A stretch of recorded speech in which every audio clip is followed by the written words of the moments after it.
I was born in Kyiv, but I am not afraid to turn around and leave. That's just not in my nature.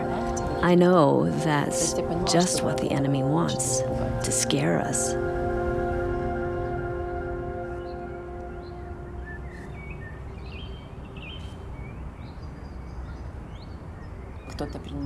For whatever reasons, some people have decided to stay at all costs.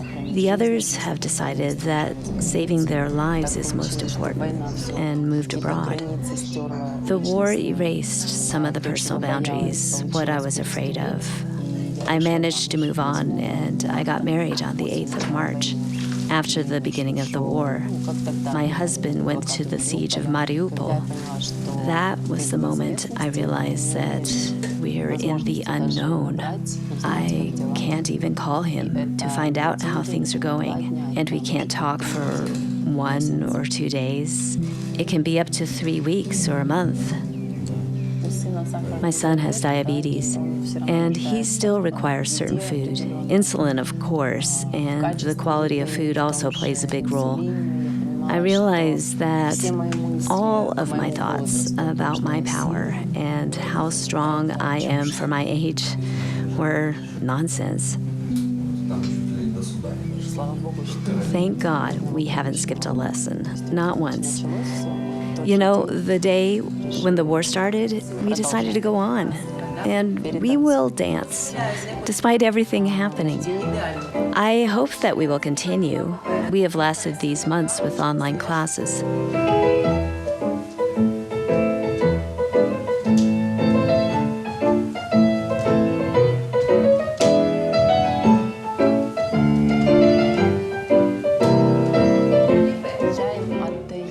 I share my skills that I've gained during many years of work, and I see the response in their eyes, their satisfaction when they've done something and succeeded, and they're thankful. Because when they manage to overcome themselves from the inside and reach the next level, do something that they couldn't do before, the gratitude in their eyes is irreplaceable. It is very valuable, and it inspires you. Молодці. Дихаємо. Да, сьогодні виходить такий урок на дихання. Ви молодці. Я дуже дякую, що ви приєдналися сьогодні. Туся, Гануся, Мадіна, Емілія. Емілія, нам тебе дуже не вистачає. Мені мама казала, що вона нас забере через неділю чи 2 і в Київ вже. Якщо так трапиться, я буду дуже рада. Я тобі обіцяю вечірку в нас вдома просто з приводу твого приїзду.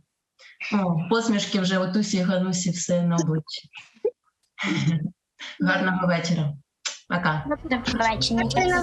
Гарного вечора і гарної ночі. Дякую. Дякую.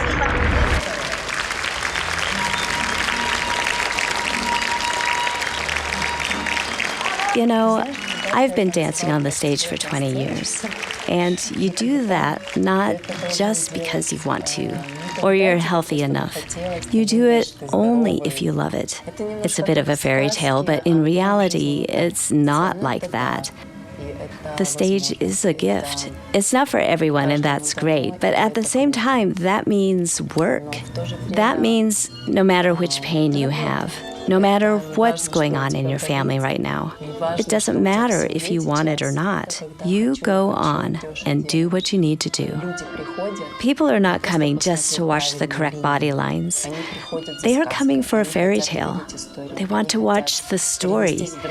They want to be carried away to a whole different world.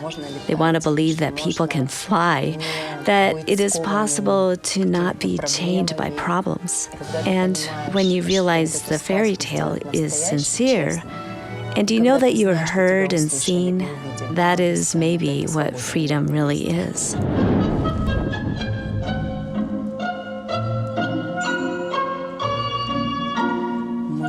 We decided, and we continued doing what we love, just in order to not feel defeated, to maintain our normal way of life and normal thoughts. Honestly, one thing that really scares me is that the Russian world is not something abstract. It is very clear and specific.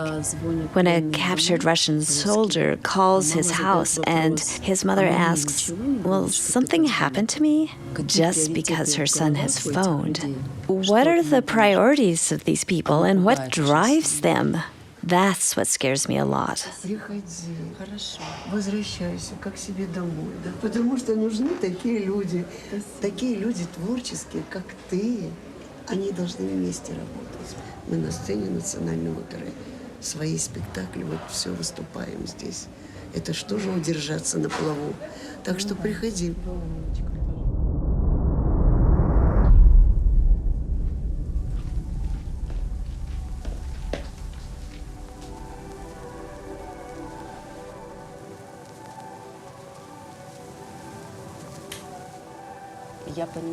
I realized that I needed to continue classes because it felt like a safety net, both for the kids and for myself.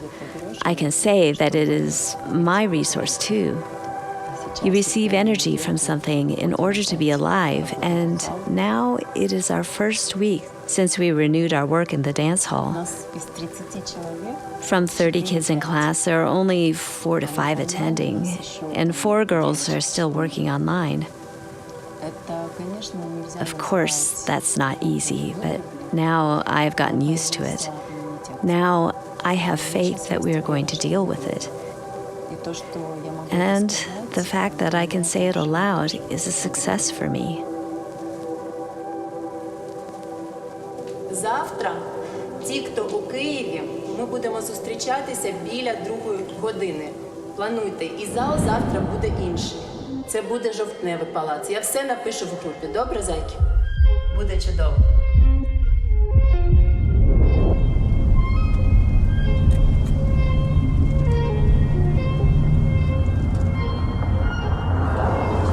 Навчайте дітей правил користування мовою.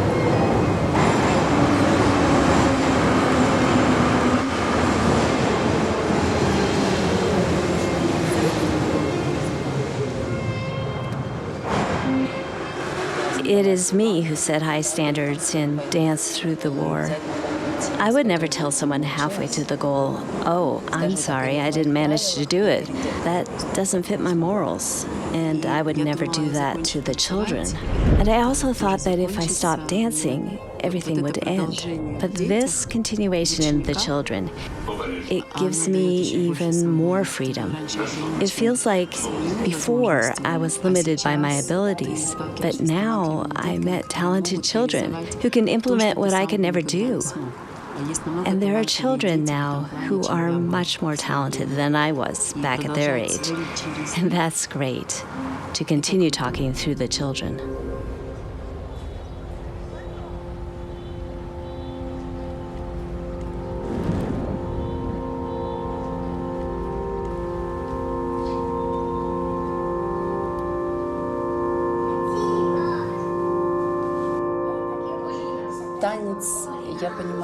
Dancing, I understand the whole advantage in what I'm doing because it distracts from the war. When everything's fine, you can create your own story, your own drama. But when drama is all around, you can disappear into the dancing. You can go back to your normal emotional, physical, psychological levels. You dance to feel good, to be happy.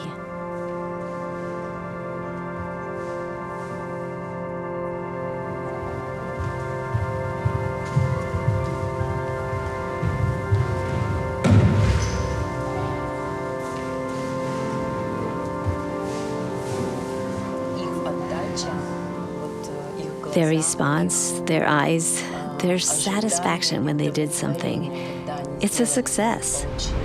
So they are thankful almost subconsciously, no matter which child it is. When they succeed and grow inside and do something they couldn't do before, this thankfulness in their eyes cannot be replaced by anything. It is very valuable, and it inspires me. It simply gives me strength. I told the parents that there is no estimated price on dance lessons. Only those who can should pay. Those who can't, those who lost their jobs, please don't think about it. I wish to reach my goals, to feel the satisfaction. From the beginning, it was my mission to help children fall in love with dance, to open and show them something new, show that it's not scary, that it is great.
Now I understand that there are things which I can give out to them.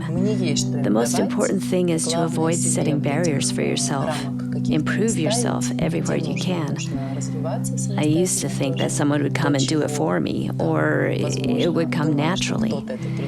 Now, actually, it is still partly my own responsibility, but the growth, the result, is unique for everyone. And when I'm not trying to control it, and I teach a child how to do it, then I get even more out of it than expected.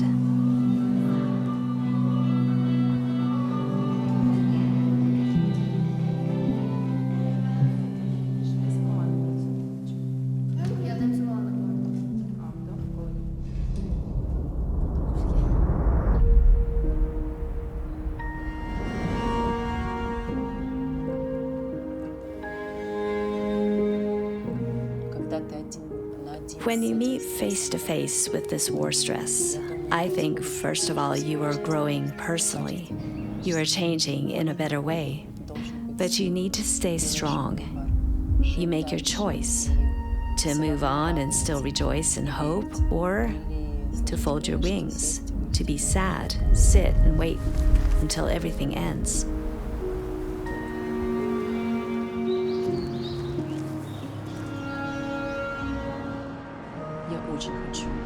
I really want Ukraine to see what victory is like.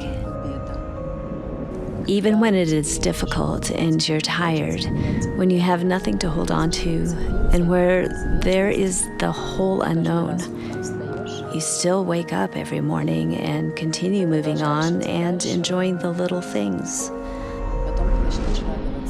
The sun is shining. I still have dinner with my son. I watch him grow. And through realizing these things, you can see that life is very vivid. To run somewhere, to dream about something, we only have here and now. This was intuitive before the war, and for me, it is very conscious now. It grabbed me and won't let me go.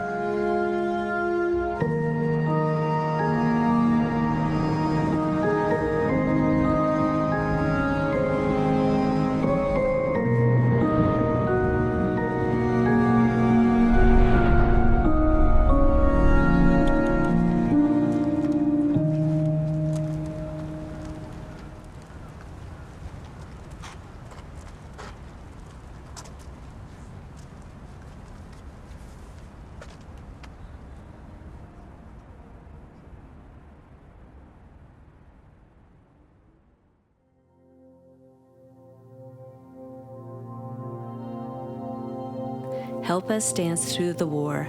Donate to United24 and subscribe to the media.